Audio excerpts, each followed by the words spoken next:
maybe it's true. We all find ourselves in lives we didn't expect. But what I learned was, powerful men don't have to be cruel. I got one guaranteed life. I was gonna live it. I had a plan. So we're on the next chapter in the Wikipedia box office bomb list. I'm doing this by ranking of adjusted for inflation, like how much the loss is.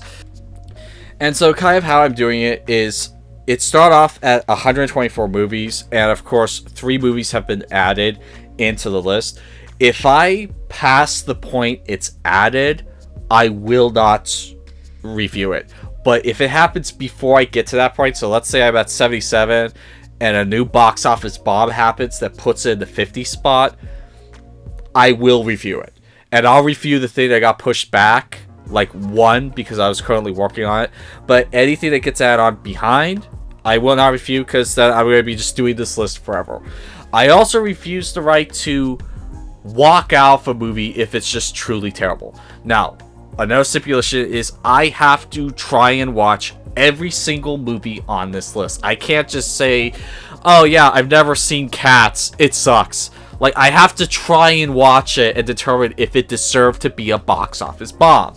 Now, this week we're doing box office bomb 126, and that's Live by Night. Now, let's go over the numbers first.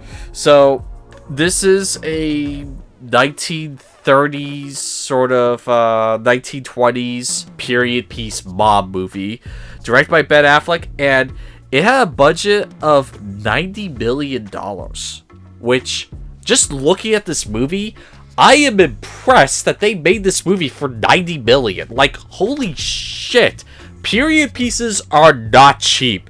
Now these days, unless you're doing a period piece of like 1990, if you're doing like 1920s, 1930s, World War II era, you're going to be spending a lot of money. And so, like, compared to other movies that have like $200 million budgets, I am amazed they kept this under $100 million. Now, unfortunately, the box office only made $22.7 billion. So, this was a serious bomb. And they estimate that lost somewhere around, in this day and age, 75 million back when it came out, 85 million adjusted for inflation now. So 75 million still was a lot they lost, and adjusted for inflation it's now 85. And kind of going over this movie, this kind of felt like Oscar bait to me watching it again, because Ben Affleck, he directed this, started it. He was coming off of 2 successful Oscar wins from this movie. One was Gone Baby Gone, great mystery.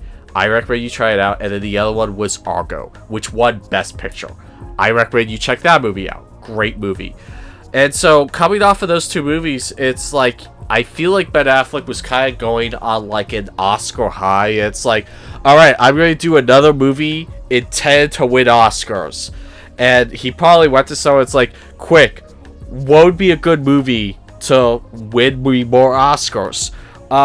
You should look at stuff that were darlings at Oscars previous years. Like, Godfather was a darling at the Oscars. So, make a mob movie. And so, probably they found this novel, The Live by Night, which was written by Dennis Lehane.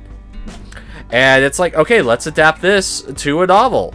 And let's adapt this novel into a movie, and it'll be Oscar bait. And it wasn't. Because it bombed. Now, keep in mind, there are so many movies that bomb at the box office that they still get like 8 nominations. Just look at West Side Story by Steven Spielberg. Like, that thing lost so much money, and yet it got nominated for like 7 Academy Awards or something like that. It was ridiculous. So just because something bombed doesn't mean it doesn't get nominated for Oscar. But if you're not a darling like Steven Spielberg, you're not going to get nominated if it's not, you know, a success. And like, surprisingly, Leonardo DiCaprio produced this. I'm surprised he wasn't in it in a certain capacity. That might have given him some extra star power. Although the cast is great here. Ben Affleck, Ellie Fanning did a pretty good job. Brendan Gleeson, Sienna Miller, Zoe Saldana, Chris Cooper, Titus Welliver was in this. Wow. Clark Gregg was in this. I mean, this was a really good cast. And honestly, watching the movie again, the first hour is incredibly well paced. Like, just bam, things click by like that, non-stop. And it's just like very well paced. It had my attention.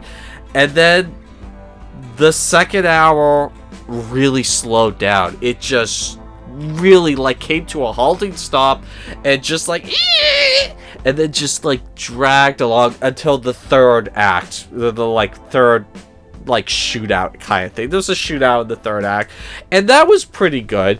It's just like that second hour, I felt they could have paced it a little bit better. And yes, watching this again, it did feel like Oscar bait. It felt like they really wanted to get Oscar nominated. And you should never make a movie just to do Oscars. You should make a movie if it's a thing of passion. And besides, Oscars aren't what they used to be anymore. So just make a movie because you want to make it. Don't make a movie because you want Oscar nominations. You'll never get them if that's what you're doing it for. Unless you're Meryl Streep. But the performances, quality, and story were all great in this. The movie did keep my interest even with the slow pacing of the second hour.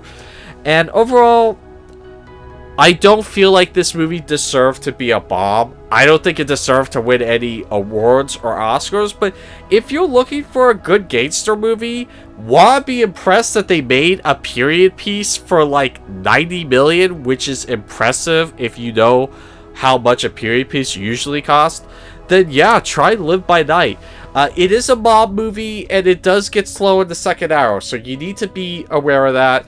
But the first hour, very well paced. If you're looking for mob movies, I think you'll enjoy this one. So yeah, that's been a Box Office Bomb. And did it deserve it? I don't think so. Anyway, my name's Chris O'Connell with Low Reviews, and until the next Box Office Bomb, that will be all.